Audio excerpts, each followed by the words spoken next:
А вы знали, что еноты обожают воду, но несмотря на это очень неохотно плавают?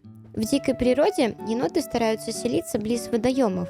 Енотихи учат своих детенышей плавать с самого раннего детства, поэтому эти зверьки плавают так же хорошо, как выдры, но делать это совсем не любят. Часто енота можно заметить просто стоящим и выщупывающим что-то в воде. В среднем это занимает около 3 часов в день. Одна из теорий, почему именно они полоскают, основана на их чувствительных ручках, покрытых более чем 1000 рецепторов. Говорят, что в воде эти лапки становятся еще более чувствительными, поэтому те постоянно держат их в воде. А вы догадывались о чем-то подобном?